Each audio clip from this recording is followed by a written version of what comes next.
Bienvenidos a nuestro viaje a través de las Escrituras. Hoy abrimos las páginas del primer libro de Samuel, capítulo 1, para descubrir una historia que nos enseña que el clamor más silencioso puede mover los cielos. Antes de que los reyes gobernaran Israel, mucho antes de que las espadas de los gigantes decidieran el destino de las naciones, hubo una mujer que lloraba en silencio, y un Dios que, en medio del ruido del mundo, escuchaba atentamente. La historia comienza en los montes de Efraín, donde vivía un hombre llamado Elcana. Él era un hombre fiel a la ley, respetado por su comunidad. Cada año, fiel a su costumbre, subía con toda su familia a Silo en Silo. Era un lugar sagrado, el centro de la adoración, porque allí se encontraba el tabernáculo de Jehová. Elcana tenía 2 esposas, algo común en aquella época, pero que traía consigo una profunda tensión familiar. Por un lado estaba Penina, fértil y orgullosa, madre de varios hijos. Por el otro estaba Ana, la esposa a la que Elcana amaba profundamente, pero que no podía tener hijos. Su vientre era estéril. Imaginen la escena. Penina tenía hijos que eran su alegría y su orgullo. Ana, en cambio, solo tenía lágrimas. Cada viaje anual a Silo, que debía ser una celebración de fe, se convertía en un auténtico tormento para ella. Mientras Penina exhibía a sus hijos como si fueran trofeos, demostrando su bendición ante todos, Ana caminaba en la sombra, en silencio, con el corazón completamente desgarrado por el dolor. Año tras año, la misma herida se abría una y otra vez. La rivalidad, la burla sutil, el peso de una cultura que veía la esterilidad como una señal de desaprobación divina. Era una carga insoportable. Su esposo, Elcana, notaba su profundo dolor. Con ternura, intentaba consolarla. Le decía: ¿por qué lloras, Ana? ¿Por qué no comes? ¿Y por qué está afligido tu corazón? ¿No te soy yo mejor que 10 hijos? En sus palabras eran sinceras, llenas de amor. Él le daba una porción doble de la ofrenda, un gesto que demostraba su favoritismo y su cariño. Pero Elcana, a pesar de su amor, no comprendía la verdadera profundidad del sufrimiento de Ana.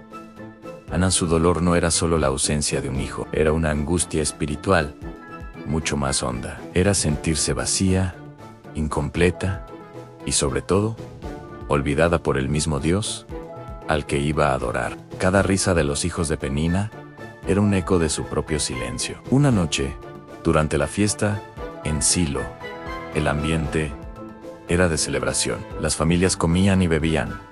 El humo del sacrificio subía hacia el cielo. Pero en medio de toda esa alegría, Ana no podía más. Se apartó de todos, buscando un lugar donde su alma pudiera desahogarse. Llegó a la entrada del tabernáculo y allí, simplemente, cayó de rodillas. No gritó, no hizo un escándalo. Su oración fue un susurro desesperado, un lamento que solo Dios podía escuchar. Sus labios se movían, pero de su boca no salía ningún sonido audible. Era una conversación íntima, un alma rota derramándose ante su Creador. En su corazón hizo un voto solemne: Jehová de los ejércitos, si te dignaras mirar la aflicción de tu sierva, si te acordaras de mí, y no te olvidaras de tu sierva, sino que me dieras un hijo varón. Yo lo dedicaré a Jehová todos los días de su vida, y no pasará navaja sobre su cabeza. Ella no pedía solo para recibir, pedía para poder entregar. Prometía devolver a Dios el milagro que tanto anhelaba. Mientras tanto, el sumo sacerdote Elí la observaba desde su silla, a la entrada del tabernáculo. Elí era un hombre anciano, cansado, y su corazón estaba agobiado por la corrupción de sus propios hijos, que profanaban el servicio del templo. Al ver a Ana moviendo los labios sin emitir sonido, sacó una conclusión equivocada y apresurada. Basado en su propia y amarga experiencia, juzgó mal. Se acercó a ella y con voz áspera le dijo: ¿hasta cuándo estarás ebria? Digiere tu vino primero. Imaginen el golpe de esa acusación. En su momento de mayor vulnerabilidad, Ana no solo no fue consolada, sino que fue juzgada y humillada por el líder espiritual de Israel. Pero Ana, en lugar de responder con ira o resentimiento, levantó su rostro, bañado en lágrimas, y con una dignidad impresionante, respondió: «Ah, no, Señor mío, soy una mujer atribulada de espíritu. No he bebido vino ni sidra, sino que he derramado mi alma delante de Jehová. No tengas a tu sierva por una mujer impía, porque por la magnitud de mis congojas y de mi aflicción he hablado hasta ahora». Sus palabras resonaron en el corazón del viejo sacerdote. Elí guardó silencio. Hubo algo en la sinceridad, en el dolor puro de esa mujer, que lo sacudió profundamente. Comprendió su error. Vio en ella no a una borracha, sino a un alma devota en profunda comunicación con Dios. Entonces, su tono cambió. La bendijo, diciendo: «Ve en paz, y el Dios de Israel te conceda la petición que le has hecho». En ese preciso instante, algo cambió para siempre dentro de Ana. Se levantó del suelo, siendo una mujer completamente distinta. La pesada carga de la tristeza que había gobernado su rostro durante años desapareció. Su semblante ya no estaba afligido. Comió y su espíritu se renovó. Tenía paz, la paz que solo viene de saber que ha sido escuchada por Dios y Jehová. Se acordó de Ana. La Biblia usa esa hermosa expresión para indicar que la intervención divina estaba en camino. Pasaron los meses, y el vientre que había sido silencio, que había sido motivo de vergüenza y dolor, se llenó de vida. El milagro había ocurrido. Ana había concebido. Cuando el niño nació, ella lo miró con un amor que trascendía todo lo conocido, y dijo: «Lo llamaré Samuel». ¿Por qué Samuel? Porque su nombre significa pedido a Jehová o escuchado por Dios. Su propio nombre sería un testimonio eterno de la oración que abrió los cielos. Ana no subió a Silo con Elcana en los años siguientes. Se quedó en casa para cuidar al pequeño. Pero su voto no había sido olvidado.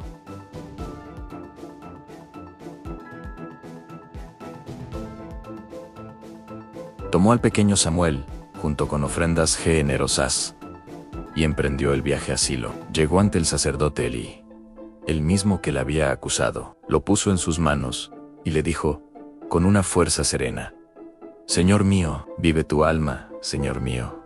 Yo soy aquella mujer que estuvo aquí junto a ti, orando a Jehová. Por este niño oraba, y Jehová me dio lo que le pedí. Yo pues lo dedico también a Jehová. Todos los días que viva será de Jehová». Pensemos en esto. En un mundo donde todos se aferraban a sus bendiciones, Ana entregó la suya. Mientras muchos clamaban a Dios por poder, por riquezas o por victorias, esta mujer pidió un hijo para devolverlo al servicio de aquel que se lo dio. Y en ese acto de entrega total, Dios no estaba simplemente respondiendo una oración, estaba formando al profeta que cambiaría la historia de Israel. Samuel creció allí, en el tabernáculo, sirviendo bajo la tutela de Elí. Y aunque el pueblo de Israel aún no lo sabía, sumido en sus propios problemas y ajeno a los susurros divinos, el cielo ya había comenzado a moverse. La respuesta a la oración de una mujer humilde estaba a punto de desencadenar una nueva era para toda la nación. Y aquí nos preparamos para el siguiente capítulo, porque mientras el pequeño Samuel crecía en pureza y servicio dentro del templo, los hijos de Elí, los sacerdotes oficiales, se hundían cada vez más en la corrupción y el pecado. Y Dios, que es paciente pero también justo, estaba a punto de hablar, y su voz resonaría con una fuerza que sacudiría los cimientos de Israel. La mañana en sí lo amaneció distinta. El aire parecía cargado, como si el cielo mismo contuviera la respiración. Ana, esa mujer que había llegado rota y había llorado en silencio, ahora levantaba su voz en el tabernáculo. Pero ya no era un lamento. No, era un canto de victoria, una profecía que resonaría por generaciones. «Mi corazón se regocija en Jehová», cantaba ella. «Mi poder se exalta en mi Dios». Sus palabras eran como un río desbordado. Hablaba de un Dios que pone todo en su lugar, que rompe los arcos de los fuertes y fortalece al que tropieza, que da pan al hambriento y deja sin nada al que se creía lleno, que humilla al soberbio y levanta al humilde desde el polvo. Ana no solo estaba contando su propia historia, estaba revelando el carácter mismo de Dios. Era una advertencia para los orgullosos y una promesa para los quebrantados, y sus palabras flotaban allí, en el lugar santo, sellando un destino. Con el corazón rebosante de paz y gratitud, Ana y su esposo, Elcana, regresaron a su hogar en Ramán, pero una parte de su corazón, la más preciada, se quedó en Silón. Samuel, su pequeño hijo, el hijo de la promesa, se quedó sirviendo delante de Jehová, bajo el cuidado del sacerdote Elí. Apenas un niño, pero ya vestía un efod de lino, el atuendo de los que ministraban a Dios. Imaginen esa escena. Cada año, Ana volvía a Silo, y cada año le traía una pequeña túnica nueva, una prenda tejida, no solo con lino, sino con el amor inmenso de una madre, con sus oraciones, y quizás con alguna lágrima de gozo y nostalgia. Era su forma de abrazarlo a la distancia, de decirle: "Ah, no te olvido, Dios está contigo, y yo también". Y Dios, que ve cada acto de fe, bendijo a Ana abundantemente. Le dio 3 hijos más y 2 hijas. Su vientre, antes cerrado, se convirtió en fuente de vida. Pero su primogénito, su mayo, fruto, ya estaba donde debía estar, consagrado al Señor en Silo, pero en ese mismo lugar santo, donde la presencia de Dios debía ser lo más puro. La corrupción había echado raíces profundas y podridas. Los hijos de Elí, los sacerdotes Afni y Finís, eran hombres impíos. El texto es brutalmente claro. No conocían a Jehová. Para ellos, el sacerdocio no era un llamado sagrado, sino un privilegio heredado, una oportunidad para su propia ganancia y placer. Su desprecio por Dios era descarado. La ley decía que la grasa del sacrificio debía quemarse primero para Jehová, como la mejor porción. Pero ellos no esperaban. Enviaban a sus criados con un tenedor grande de 3 dientes, mientras la carne aún se cocía, y tomaban a la fuerza lo que querían. No les importaba la ofrenda a Dios, solo llenar sus propios estómagos. Y si alguien se atrevía a protestar, a decir primero hay que quemar la grasa para el Señor, lo amenazaban. "Dámela ahora mismo", decían. "Si no, te la quitaré por la fuerza". Convirtieron el acto más sagrado de adoración en una extorsión, profanando el altar y haciendo que el pueblo de Israel menospreciara las ofrendas a Jehová. Su pecado era gravísimo delante de Dios y Elí, su padre, el sumo sacerdote, lo sabía. Escuchaba los rumores, las quejas que corrían por todo Israel. Finalmente, los confrontó, pero sus palabras carecían de fuerza, de autoridad. "¿Por qué hacéis estas cosas, hijo mío?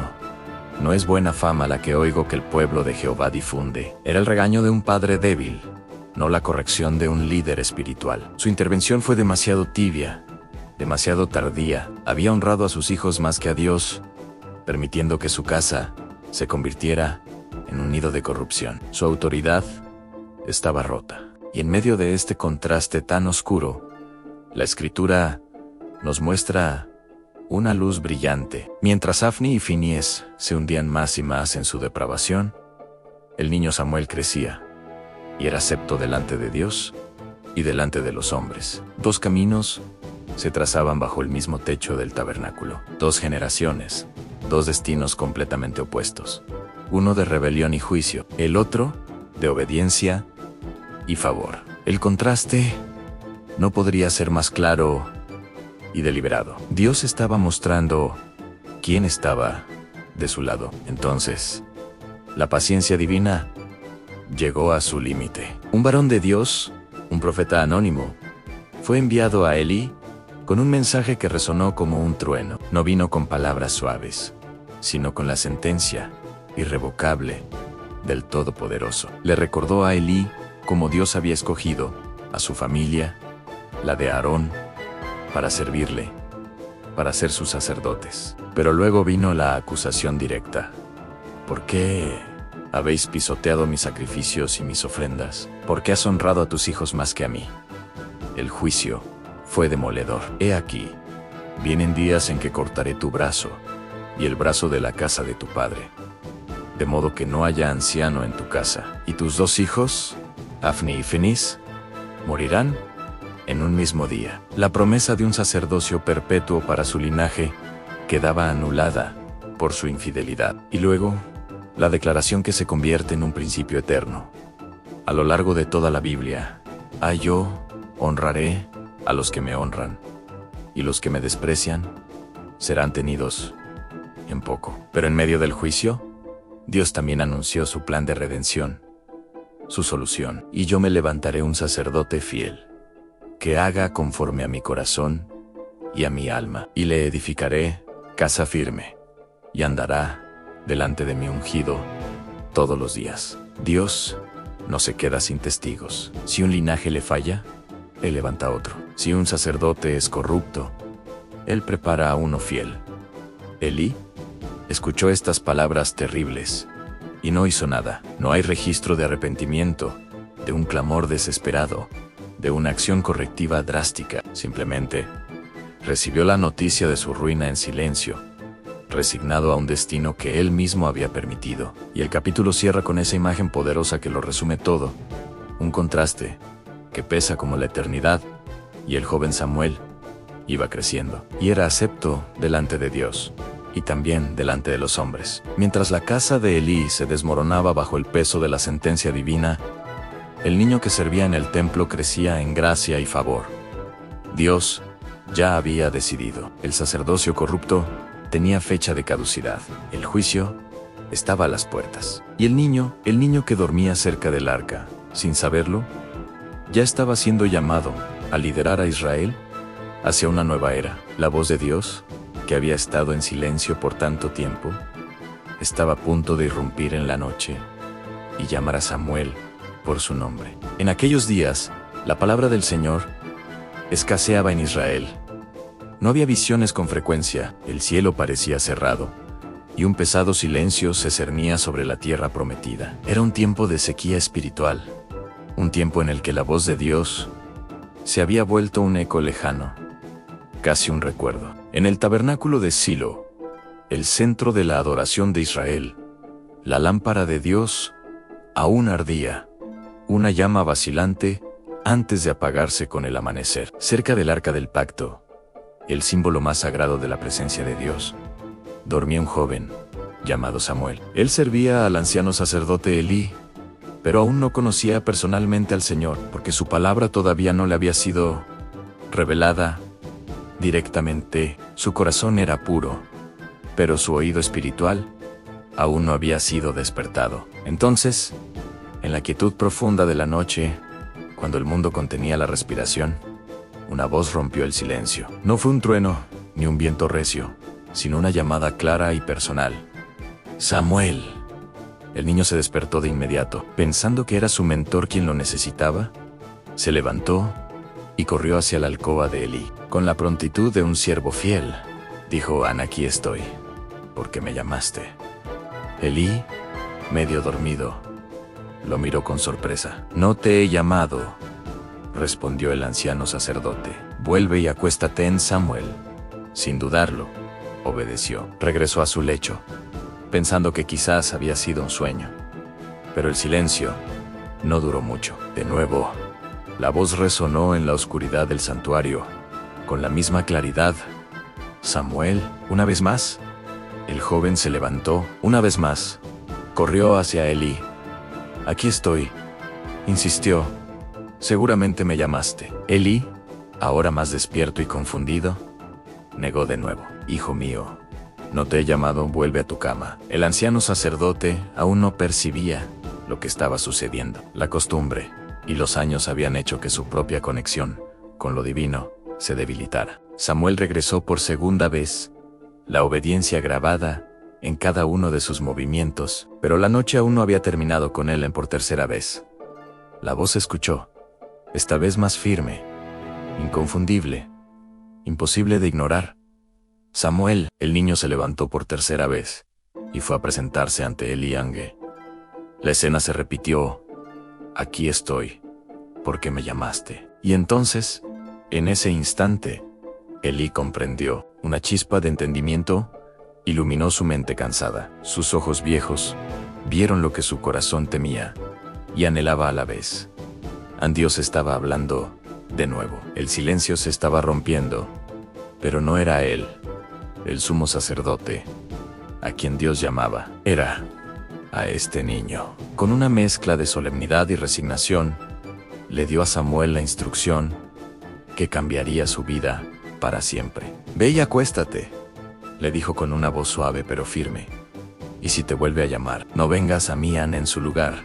Dirás, habla, Señor, porque tu siervo oye. Samuel volvió a su lugar, pero esta vez no para dormir. El aire en el tabernáculo se había vuelto denso, cargado de una expectativa sagrada. Esperó, con el corazón latiendo con fuerza en el pecho. Y el Señor vino y se detuvo, su presencia llenando el espacio de una manera que Samuel nunca antes había sentido. Y llamó como las veces anteriores, pero ahora con una doble invocación, un llamado de intimidad y propósito.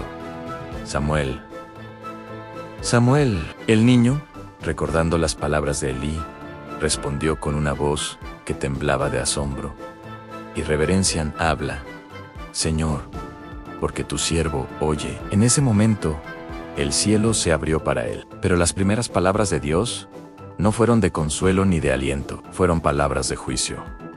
Un mensaje terrible y definitivo. Dios le reveló a Samuel que el tiempo de la casa de Elí había llegado a su fin. Sus hijos, Afni y Fenís, habían profanado el sacerdocio con su corrupción y su desprecio por las ofrendas sagradas. Elí los había reprendido débilmente, pero no los había frenado. Ahora Dios declaraba que el pecado de la casa de Elí era tan grave que nunca sería expiado, ni con sacrificios, ni con ofrendas.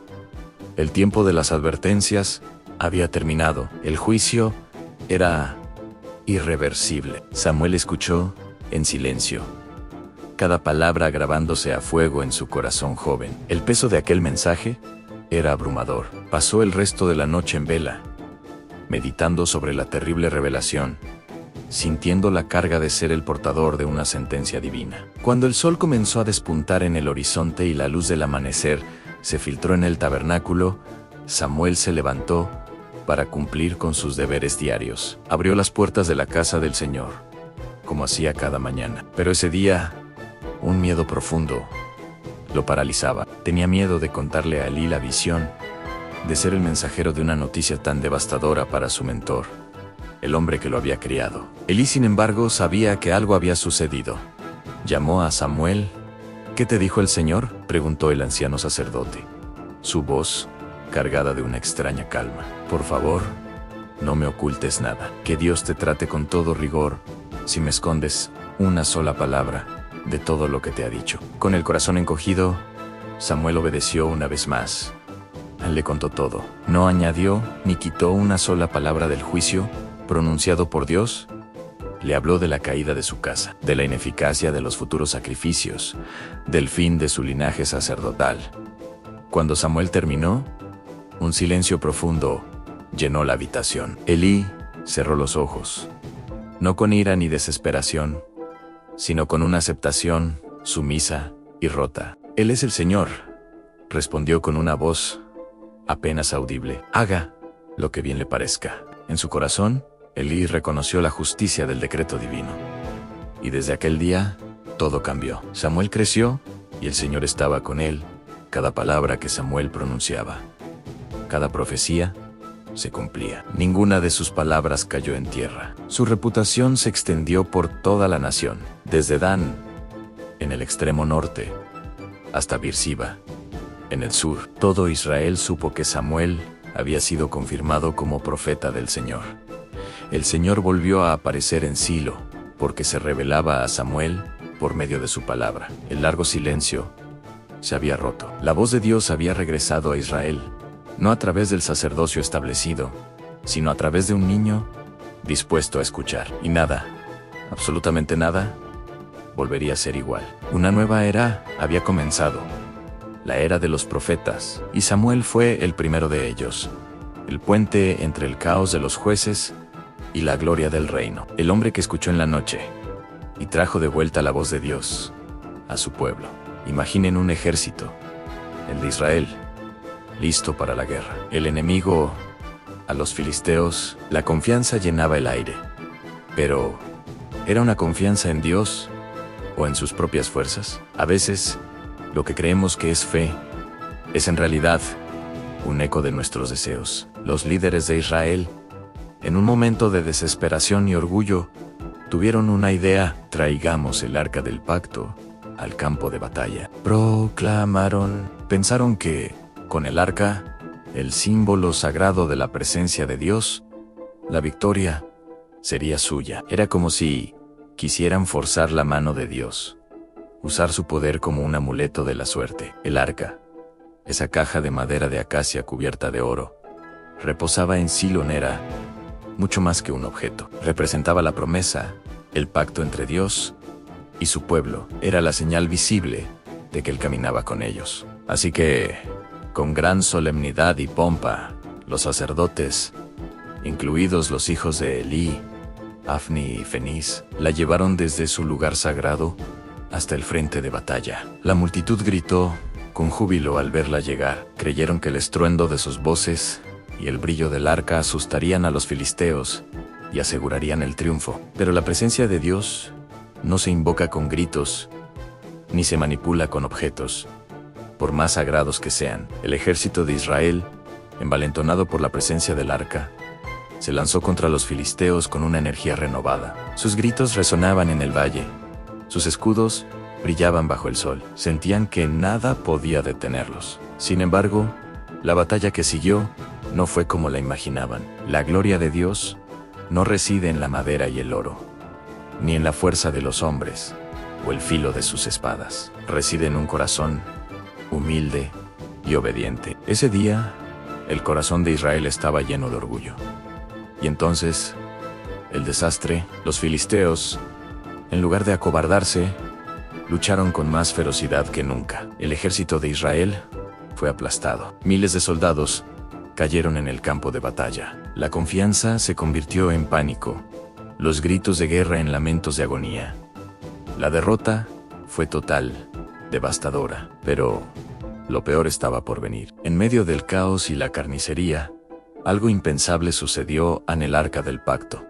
La mismísima presencia de Dios fue capturada por el enemigo. La noticia de la captura del arca cayó como una losa sobre Israel. Los hombres de Silo, que habían visto partir el arca con tanta esperanza, ahora lloraban desconsoladamente. Los sacerdotes, que debían ser guardianes de lo sagrado, fueron humillados. La derrota no era solo militar, era espiritual. Se sentía como si Dios mismo los hubiera abandonado. Mientras tanto, en Silo, el anciano sacerdote Elí esperaba noticia. Estaba sentado junto al camino, su cuerpo temblando, no solo por la edad, sino por el miedo que le atenazaba el corazón. Su preocupación principal no eran sus hijos, ni siquiera el ejército. Era el arca de Dios donde de repente escuchó un gran clamor que venía de la ciudad. ¿Qué es todo este alboroto?, preguntó, con la voz quebrada por la ansiedad.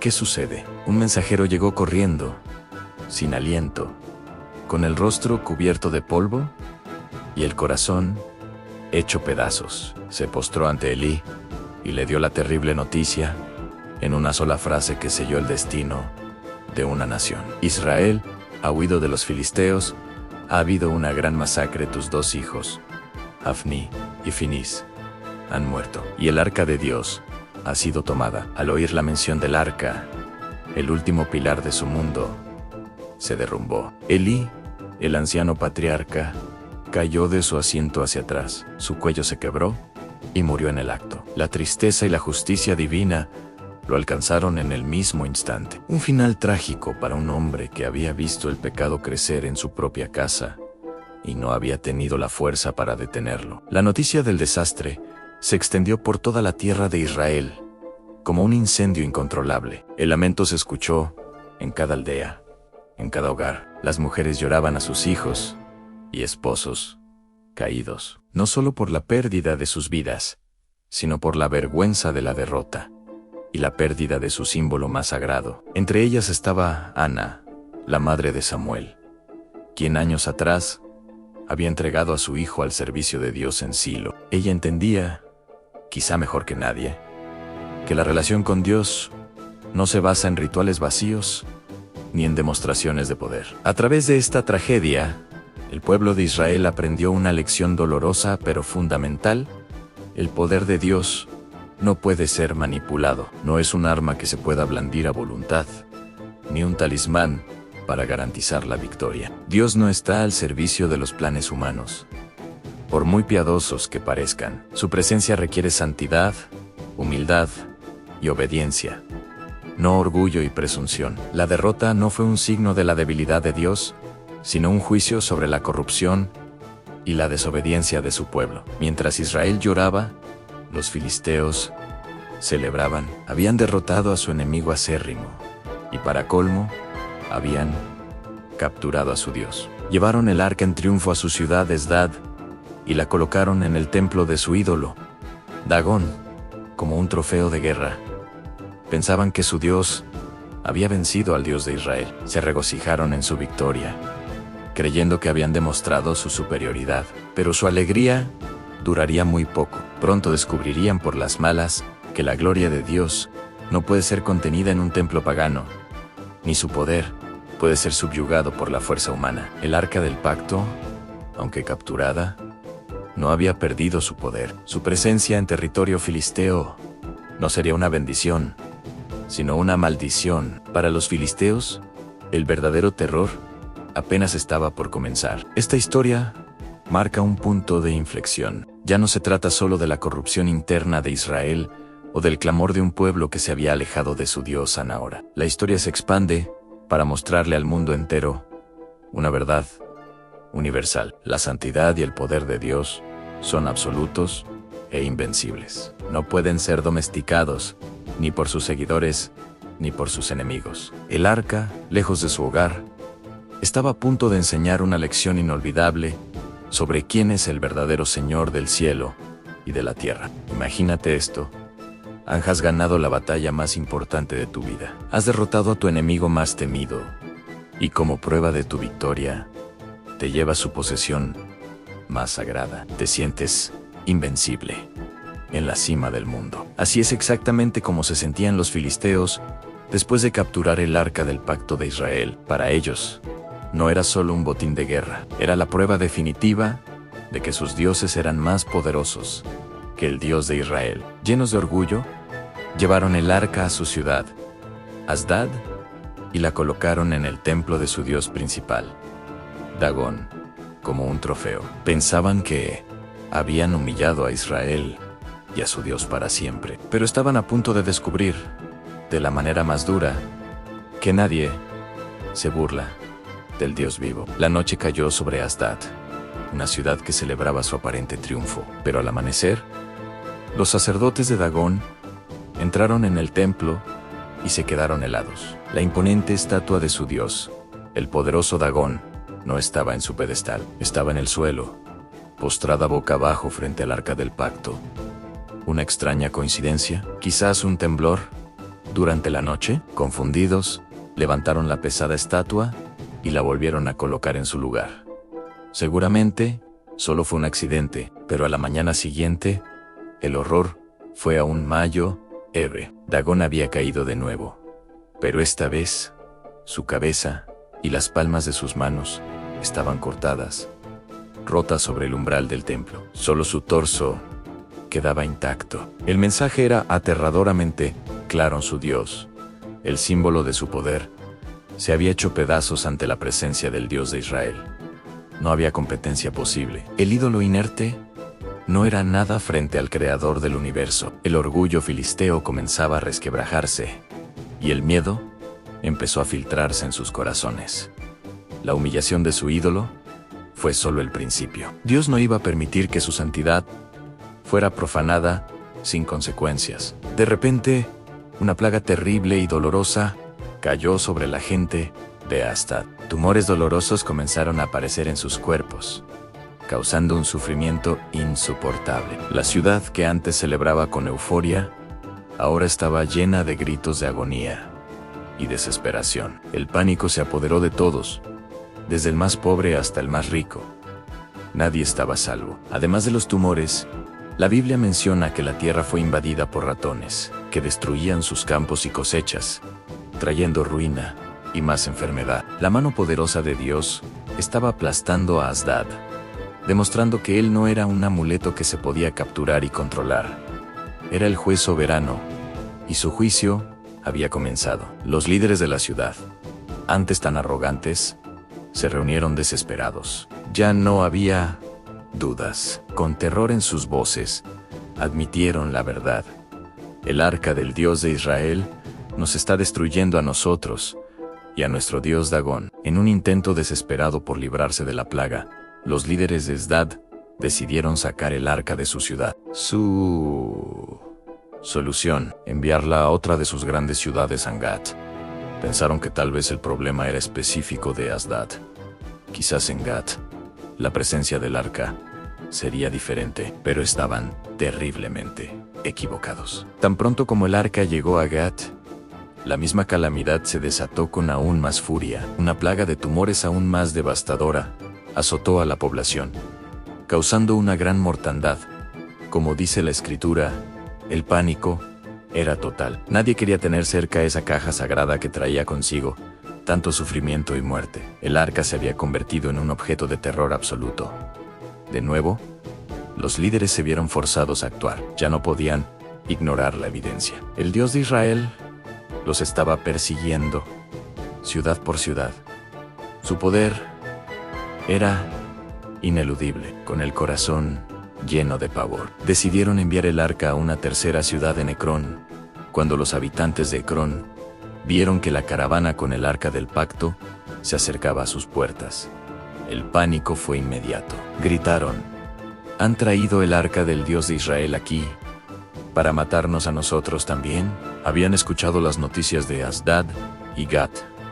Sabían perfectamente lo que significaba la llegada de esa caja dorada. Y, efectivamente, apenas el arca entró en la ciudad, la mano de Dios cayó sobre ellos con una fuerza implacable. La plaga se extendió, y la mortandad fue tan grande que los gritos de la ciudad subían hasta el cielo. Los que no morían sufrían los dolorosos tumores. Durante 7 largos meses, el arca del pacto recorrió las tierras filisteas, dejando un rastro de juicio, humildad y terror. Los filisteos, la nación orgullosa y conquistadora, estaban completamente quebrantados. Aprendieron una lección que jamás olvidarían.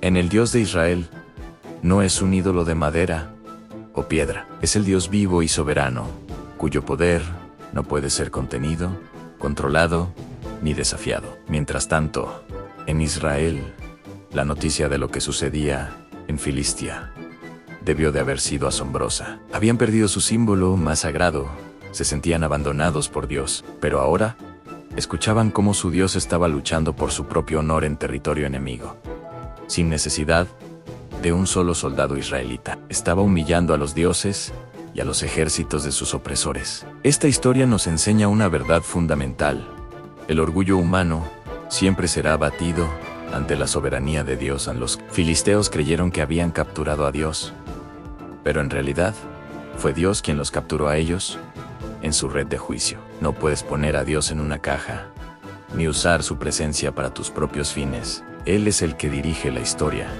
el que levanta y derriba reinos. La experiencia filistea es un recordatorio eterno de que la verdadera fuerza no reside en ejércitos ni en ídolos, sino en la humildad y el reconocimiento del único Dios verdadero. Finalmente, humillados y desesperados, los líderes filisteos convocaron a sus sacerdotes y adivinos. La pregunta era una sola: ¿qué hacemos con el arca de Jehová? La respuesta fue clara: no podían simplemente devolverla. Debían reconocer su pecado y ofrecer una ofrenda por la culpa. Hicieron imágenes de oro de los tumores y los ratones que los habían plagado, un símbolo de su aflicción y una admisión pública de que el Dios de Israel los había castigado. Colocaron el arca y las ofrendas en un carro nuevo, tirado por 2 vacas que nunca habían llevado yugo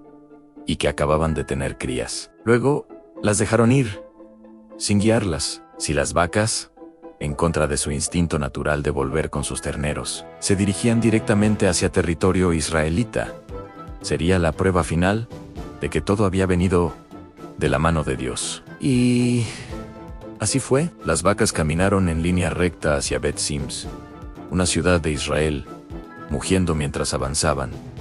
Sin desviarse, los señores filisteos las siguieron, siendo testigos mudos del poder y la soberanía del Dios al que habían desafiado. El arca volvía a casa, no por la fuerza de Israel, sino por la voluntad soberana de Dios.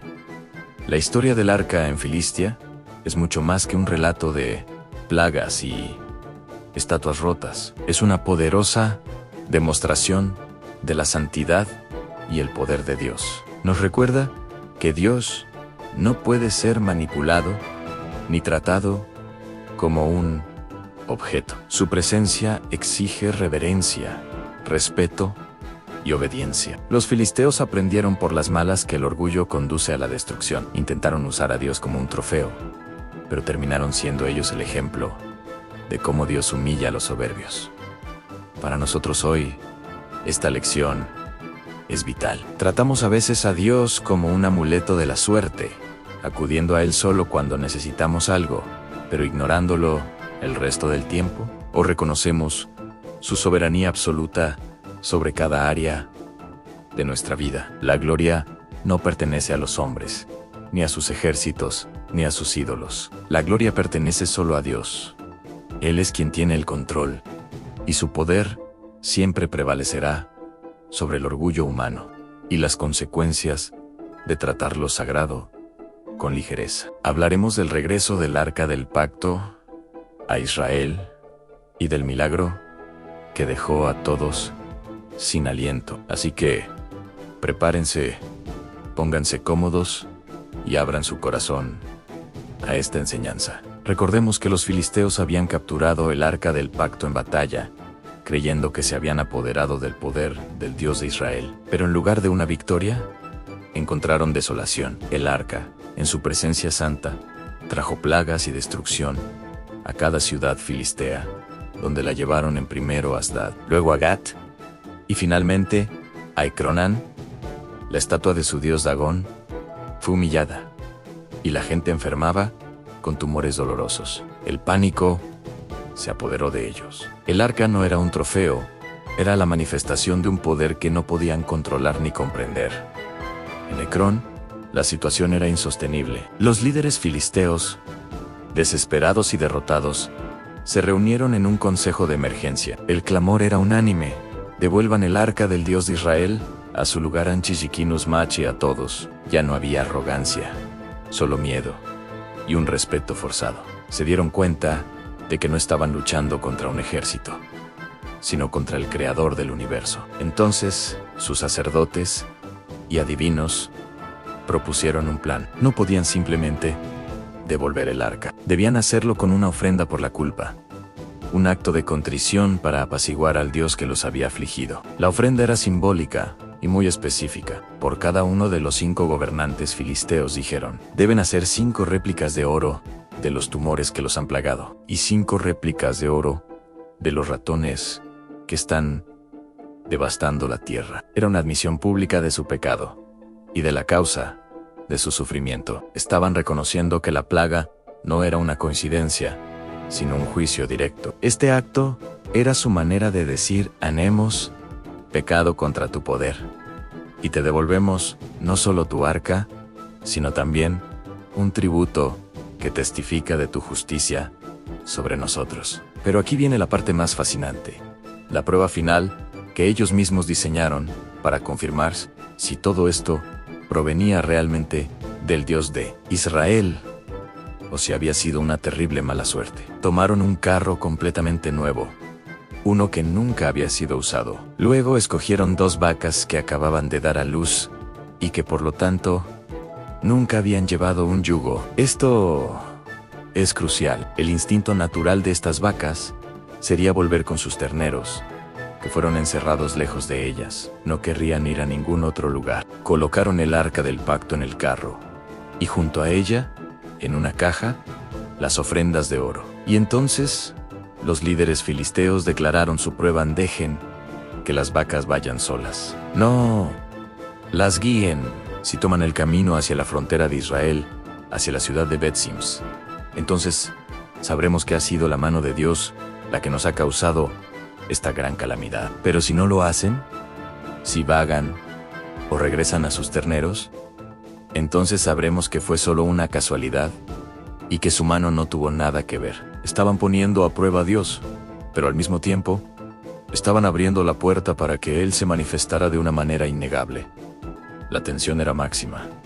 ¿Qué harían los animales? Y aquí es donde ocurre el milagro. Las dos vacas, en contra de todo instinto natural, comenzaron a caminar, pero no caminaron sin rumbo. Se dirigieron directamente por el camino hacia Bet-Sims, una ciudad israelita. Mugían mientras avanzaban, quizás llamando a sus crías, pero no se desviaron ni a la derecha ni a la izquierda. Era como si una fuerza invisible las estuviera guiando, empujándolas hacia adelante en una línea recta perfecta. Imaginen la escena: los gobernantes filisteos siguiéndolas a distancia, con los ojos abiertos de asombro, viendo cómo su prueba se cumplía ante ellos. Cada paso de esas vacas era un testimonio del poder y la soberanía de Dios. No había duda posible. Mientras tanto, en Bet-Sims, los israelitas estaban en los campos, cosechando el trigo. De repente, levantaron la vista y vieron el carro acercándose. Y en el carro, vieron el arca del pacto. Después de 7 meses de ausencia, el símbolo de la presencia de Dios estaba regresando a casa. La Biblia dice que el pueblo se llenó de una alegría inmensa. Gritos de júbilo y alabanza resonaron por todo el valle. Corrieron hacia el carro, sus corazones desbordados de gratitud. El arca había vuelto en Dios. No los había abandonado. El carro se detuvo en el campo de un hombre llamado Josué, justo al lado de una gran piedra. Con un espíritu de adoración espontánea, los levitas bajaron el arca del Señor y la caja con las ofrendas de oro, y las colocaron sobre esa gran piedra, que se convirtió en un altar improvisado. Luego, el pueblo tomó la madera del carro, la partió en pedazos, y sacrificaron las 2 vacas como un holocausto. Una ofrenda quemada para el Señor. Fue un momento de reconciliación y celebración. Los filisteos que habían seguido el carro vieron todo esto, y con la prueba confirmada, regresaron a Ecrón ese mismo día, convencidos del poder incomparable del Dios de Israel. Pero la historia no termina con esta celebración. Contiene una advertencia solemne que resuena hasta nuestros días. La alegría y el alivio del pueblo de Bet-Sims se mezclaron con una curiosidad imprudente. Algunos de los hombres, en lugar de tratar el arca con la reverencia y el temor santo que merecía, se acercaron y miraron dentro. Quizás querían ver qué había en la caja sagrada. Quizás olvidaron que no era un objeto común, sino el trono terrenal del Dios Todopoderoso, cuya santidad es tan pura que ningún hombre pecador puede verla y vivir. La consecuencia fue inmediata y terrible. La Biblia nos dice que el Señor hirió a 70 hombres de Bet-Sims por su irreverencia. La alegría se convirtió en luto y pánico. El pueblo clamó: ¿quién puede estar en presencia del Señor, este Dios santo? Aprendieron de la manera más dura que la familiaridad con lo sagrado no debe generar desprecio. La santidad de Dios es absoluta y exige nuestro máximo respeto y obediencia. No podemos acercarnos a Él en nuestros propios términos, sino solo en los suyos, con un corazón humilde y contrito. Este evento trágico enseñó a Israel una lección fundamental. Primero, que la presencia de Dios no es un amuleto de la suerte que se puede manipular para ganar batallas. Su presencia depende de la obediencia y la santidad del pueblo. Segundo, que Dios es soberano sobre la victoria y la derrota sobre Israel y sobre las naciones paganas. Él usó a los filisteos para disciplinar a Israel, y luego usó su propia arca para juzgar a los filisteos. Su control es absoluto. Y tercero, que la irreverencia y la desobediencia traen un juicio rápido, pero la fe, la humildad y el respeto a su santidad atraen su favor y protección. Finalmente, los hombres de Bet-Sims, temerosos, enviaron mensajeros a los habitantes de Kiriath Jearim, pidiéndoles que vinieran a llevarse el arca a Nol, y así el arca fue llevada a la casa de Abinadab, donde permaneció durante muchos años, un recordatorio constante de su poder, su santidad y su soberanía. Esta historia nos deja una reflexión profunda. ¿Cómo nos acercamos a Dios hoy? ¿Lo hacemos con la arrogancia de los filisteos, tratando de usarlo para nuestros fines, o con la curiosidad imprudente de algunos en Bet-Sims, sin la debida reverencia? ¿O aprendemos la lección y nos acercamos con humildad, fe y un profundo respeto por quién es Él? La historia del regreso del arca nos llama a examinar nuestro propio corazón y a honrar a Dios como el ser santo y soberano que es, y cómo guió a Israel de vuelta a Dios. Imaginen la escena: el arca de la alianza, el símbolo más sagrado de la presencia de Dios, había regresado a Israel después de ser capturada por los filisteos. Podríamos pensar que esto traería paz y prosperidad inmediata, ¿verdad? Pero la realidad era muy diferente. El pueblo israelita seguía viviendo tiempos muy difíciles. Los filisteos, sus eternos enemigos, continuaban siendo una amenaza constante en sus fronteras. Y lo que era peor, la corrupción y la idolatría se habían infiltrado profundamente en el corazón de la nación. Israel se había alejado de su verdadero protector. Adoraban a Baalis y Astarot, dioses falsos, que no podían salvarlos. Se habían olvidado del pacto que sus antepasados hicieron con el Señor. Se dieron cuenta, de la manera más dura, que tener un símbolo sagrado, como el arca, no era suficiente si sus corazones no estaban verdaderamente vueltos hacia Dios. Necesitaban un cambio profundo, una transformación espiritual que fuera más allá de los rituales y los objetos. Necesitaban un líder que los guiara de vuelta al camino correcto. Y ese líder sería Samuel. Para este momento, Samuel ya no era el niño que servía en el templo. Había crecido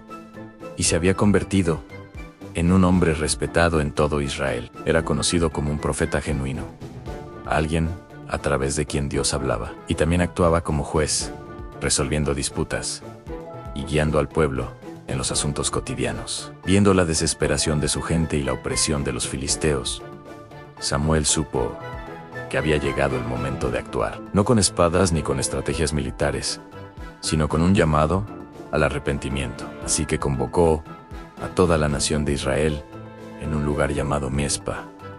Imaginen a miles de personas reunidas, ansiosas, confundidas, buscando una salida a sus problemas. Y entonces, Samuel se puso de pie y les habló con la autoridad que Dios le había dado. Sus palabras fueron directas y sin rodeos. Les dijo: si de todo vuestro corazón os volvéis al Señor, quitad los dioses ajenos y a Axtorat de entre vosotros, y preparad vuestro corazón para el Señor, y solo a Él served. Les prometió que si hacían esto, si se arrepentían sinceramente, Dios los libraría de la mano de los filisteos. Este no era un mensaje fácil de escuchar. Exigía que el pueblo reconociera su pecado, que abandonara las prácticas que se habían vuelto comunes y que se humillara ante Dios. Pero las palabras de Samuel tocaron una fibra sensible en el corazón de la gente. El pueblo, cansado de sufrir las consecuencias de su desobediencia,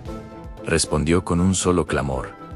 Confesaron: hemos pecado contra el Señor. Reconocieron su culpa y le pidieron a Samuel que intercediera por ellos, que orara para que Dios los perdonara y los salvara de sus enemigos. Samuel, actuando como un verdadero intercesor entre Dios y su pueblo, no perdió tiempo. En Mizpa, ofreció sacrificios y oró fervientemente por todo Israel. Derramó su corazón ante Dios, pidiendo misericordia y perdón para una nación que se había descarriado. Y en ese momento de arrepentimiento y súplica sincera, el cielo se abrió en misericordia. Dios escuchó la oración de su siervo y el clamor de su pueblo. Estaba a punto de demostrarles, una vez más, que su poder era infinitamente mayor que cualquier enemigo terrenal. La restauración de Israel había comenzado. Ahora, mientras los israelitas estaban reunidos en Mizpa, ayunando y confesando sus pecados,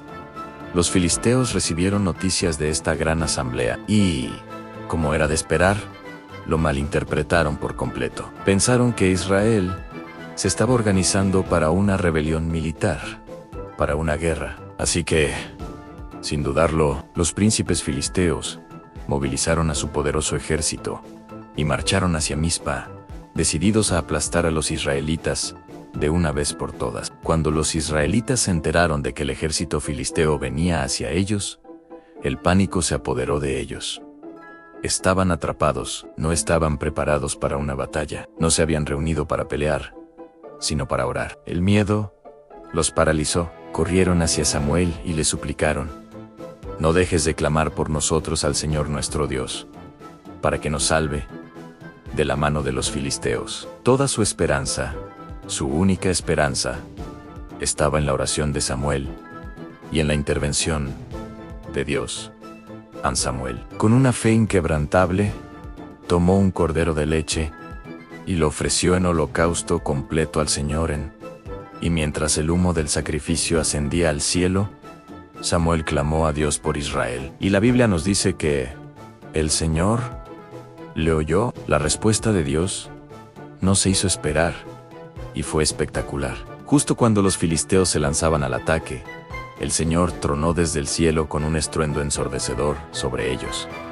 Imaginen el caos y la confusión. Un sonido tan poderoso, tan aterrador, que desorientó por completo al ejército filisteo. Entraron en pánico, perdieron toda su formación y disciplina, y huyeron despavoridos. Fue entonces cuando los hombres de Israel, llenos de un coraje renovado, que solo podía venir de Dios, salieron de Mizpa y persiguieron a los filisteos, derrotándolos completamente. La victoria fue total y milagrosa. No fue ganada por la fuerza de las armas de Israel, ni por su estrategia militar. Fue una victoria entregada directamente por la mano de Dios.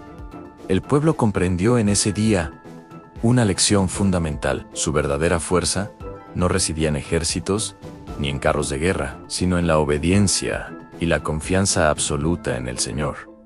Aun cuando se arrepintieron y clamaron a Él, Dios mismo peleó su batalla. Para conmemorar este evento milagroso y para que las generaciones futuras nunca olvidaran lo que Dios había hecho por ellos, Samuel hizo algo muy significativo. Tomó una gran piedra y la levantó en el mismo campo de batalla, en un lugar entre Mizpa y Sen. Y a esa piedra le puso un nombre: Ebenezer. Ebenezer. Esta palabra hebrea significa: hasta aquí nos ayudó el Señor. No era solo una piedra, era un monumento eterno de fe. Cada vez que un israelita pasara por ese lugar y viera esa piedra, recordaría la increíble victoria que Dios les había dado. Recordaría que cuando se sintieron más débiles y desesperados, cuando el enemigo parecía invencible, Dios intervino y los salvó. La piedra de Ebenezer se convirtió en un recordatorio constante de que la protección, la victoria y la salvación vienen única y exclusivamente de Dios. Es un símbolo poderoso que nos enseña a nosotros hoy a reconocer las piedras de Ebenezer en nuestras propias vidas. Esos momentos en los que Dios nos ha ayudado, nos ha rescatado y nos ha sostenido. Es importante recordar y agradecer, porque esos recuerdos fortalecen nuestra fe para los desafíos futuros. Después de esta gran victoria en Mizpa, la dinámica de poder en la región cambió drásticamente. Las ciudades que los filisteos habían arrebatado a Israel fueron devueltas, y hubo paz en las fronteras durante mucho tiempo. La Biblia nos dice que la mano del Señor estuvo contra los filisteos todos los días de Samuel. Samuel continuó juzgando a Israel durante toda su vida. Cada año Recorrió un circuito por las ciudades de Biro, Gilgal y Mizpa, impartiendo justicia y enseñando al pueblo los caminos de Dios. Su hogar estaba en Ramá, donde también construyó un altar al Señor. Mientras Samuel vivió, su liderazgo mantuvo al pueblo enfocado. Su integridad y su devoción a Dios inspiraron a la nación a permanecer fiel. La historia de Samuel y la restauración de Israel en Mizpa es un testimonio increíble del poder del arrepentimiento, la oración y la fe. Nos muestra que no importa cuán lejos nos hayamos desviado o cuán desesperada parezca nuestra situación, siempre hay un camino de regreso a Dios. Y cuando volvemos a Él con todo nuestro corazón, Él no solo nos perdona, sino que también pelea nuestras batallas y nos da la victoria. Gracias por acompañarnos en este viaje a través de la historia de Samuel. Espero que les haya inspirado tanto como a mí. A mí sí les gustó este video. No olviden darle a me gusta, suscribirse al canal y activar la campanita para no perderse nuestros próximos contenidos. Nos vemos en el próximo video. Hasta luego. Hasta luego.